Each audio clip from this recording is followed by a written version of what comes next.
Arsenal expect to sign Mikel Merino in the next 48 to 72 hours, according to various journalists out there. And João Pedro, these links keep on coming. Are Arsenal about to sign the Brazilian forward? We're going to break all that down, get through the latest nitty-gritty transfer news. If you're new to the channel, please do go down, hit that subscribe button. The road to 20,000 is well and truly on.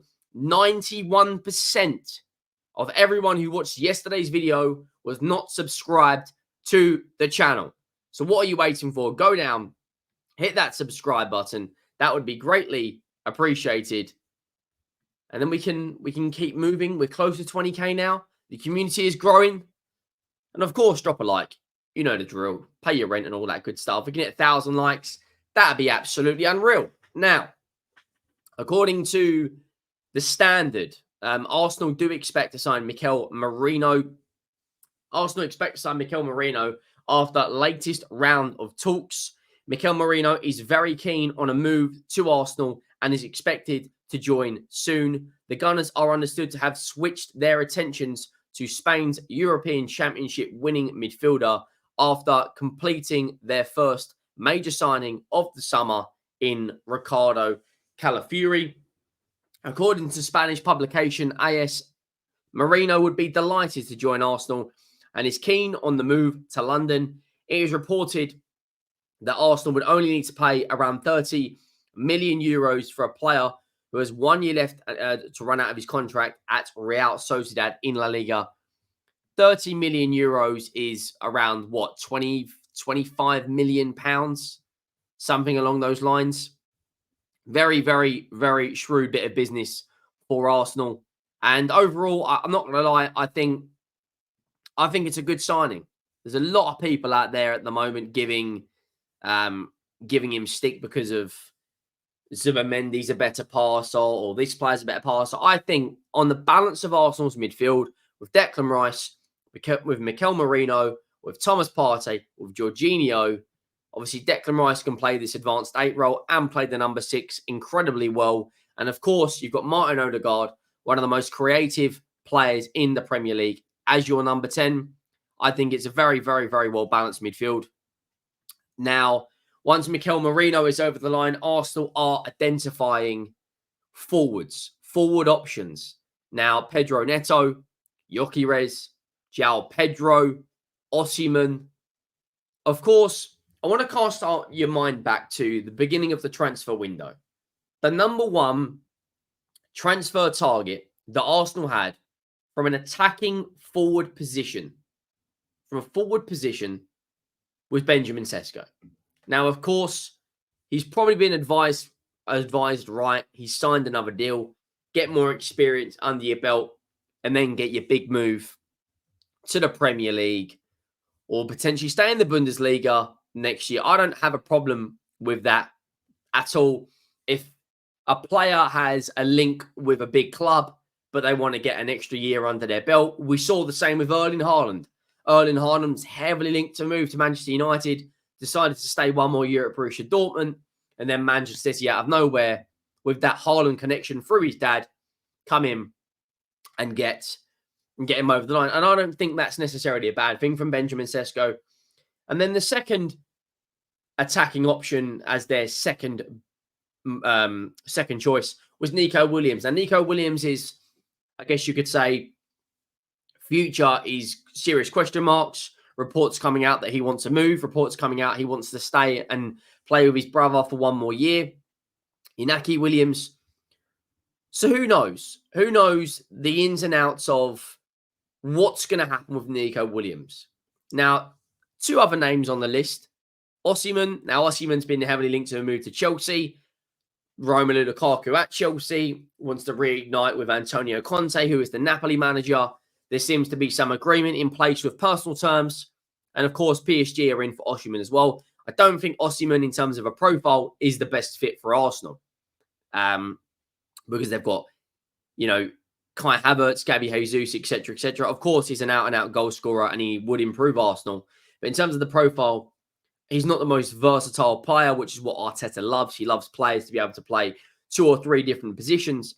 And then you've got the likes of João Pedro and Pedro Neto. Now, João Pedro, for me, it's an interesting one because Brighton are in a situation where they've got two very talented strikers in João Pedro and Evan Ferguson. And Brighton notoriously are one of the best clubs in the Premier League when it comes to selling talent. They are very, very good at it. 50 million for Ben White, 120 odd million for Caicedo, 30 million for Bissouma, Maupay. You know, the names that Brighton have sold and then replaced, sold, then replaced, Cucurella. They're very, very good at selling talent. Now, João Pedro is an interesting one for me because does he improve Arsenal is my first question mark. Does he improve Arsenal?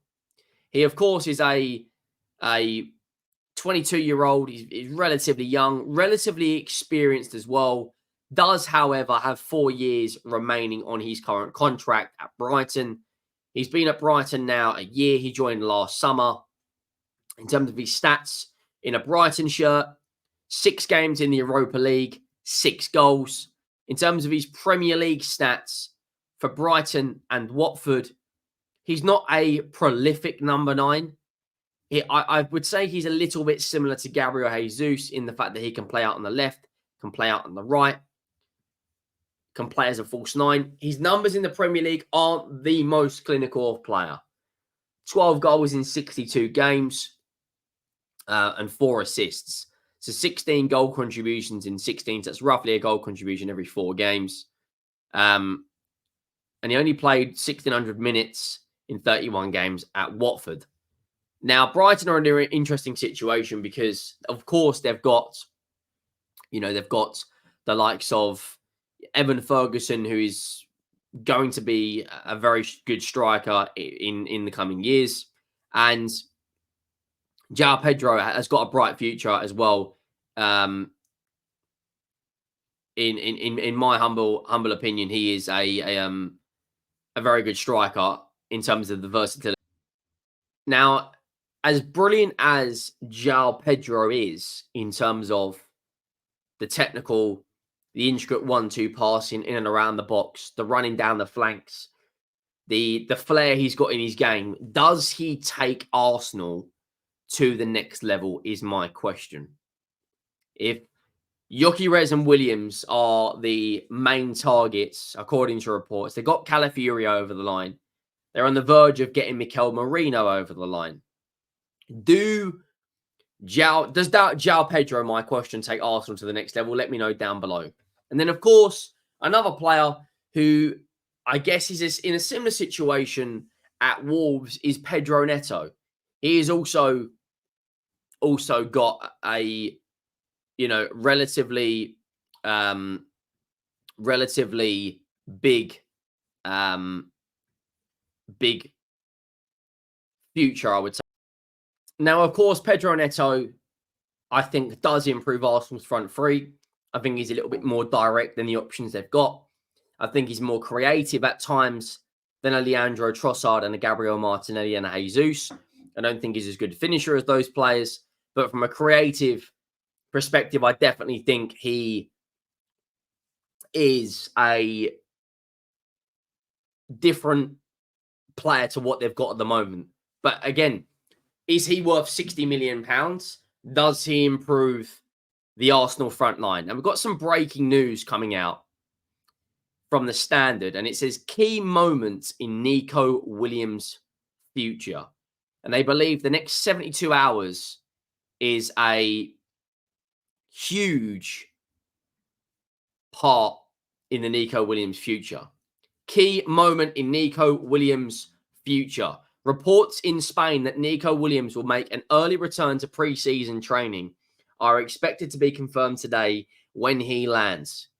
Speculation is rife that the Spanish winger will accept the move to Barcelona, who have claimed they are ready to enact his £48 million release clause to sign him from Athletic Club. Arsenal are also thought to be interested as await an update from where Williams wants to play next season. His most recent comments on the future came at Euro 2024 when he said he's focused on his football, but after a break in Marbella where he was spotted hanging out with Lamine Yamal, we can now see a step closer closer to a resolution over his future. Now, various different reports coming out that Barcelona have had financial issues in the last 12 months to 18 months, last 2 or 3 years. We know the impact that they've had financially in terms of the fact that they've given players stupidly high contracts with massive fees, big bonuses, the likes of Griezmann at one point, the likes of, they didn't pay the likes of Frankie de Jong through COVID, so now they're paying him his wages on top of his wages owed.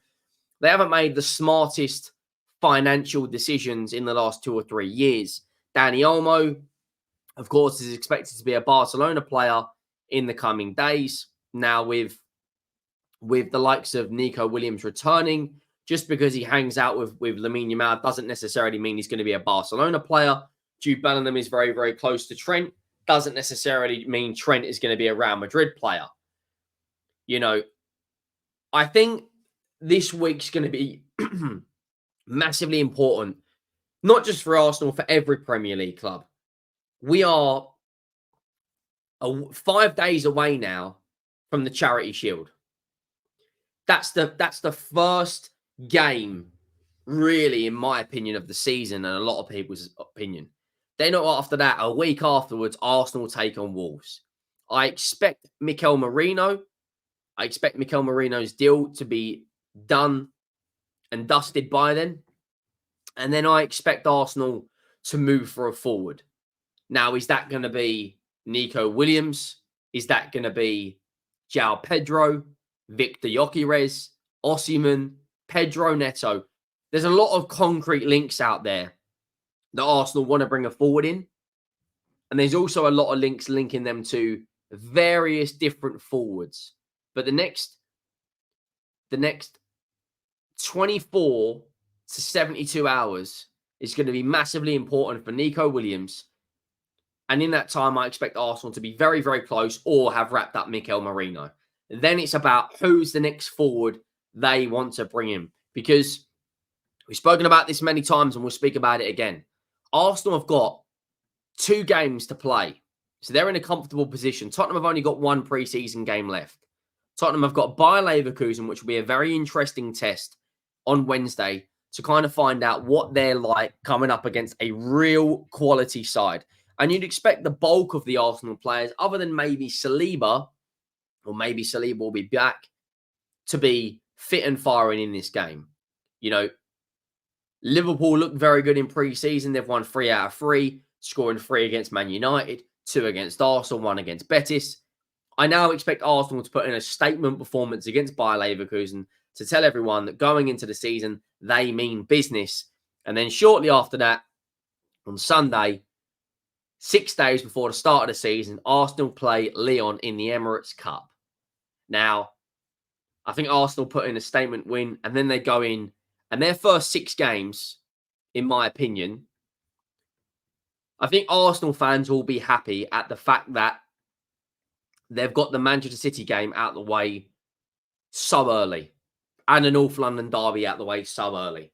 Because the fact that Arsenal, in the last couple of seasons, have had to play Manchester City at the Etihad around April or March time, now it's about getting that game out the way early. It's about understanding where you're going to be going into the October period after you've played Villa, Spurs, City, and potentially the third round of the League Cup, and maybe even a Champions League game. Who knows where they're going to come, because there's a lot more games this season. But Arsenal's first 3 away games are Villa, Spurs, and City. You can't really have asked for 3 harder away games, in my opinion, other than maybe Anfield. Tottenham is always a hard place for Arsenal to go. I know they won last year, but they've only won twice out of the last 10 meetings. City, they haven't won since 2017, and last year they lost to Villa at Villa Park. So it's going to be a very, very interesting start to the Premier League season for Arsenal, which is why in the next 72 hours they need to accelerate all these talks for these forwards and identify who their number 1 forward is. Let me know your thoughts down below. Make sure you drop a like as always. Make sure you've hit that subscribe button. The road to 20k is well and truly on. I'll see you all in the next one. Like, subscribe, and all that good stuff. I Out.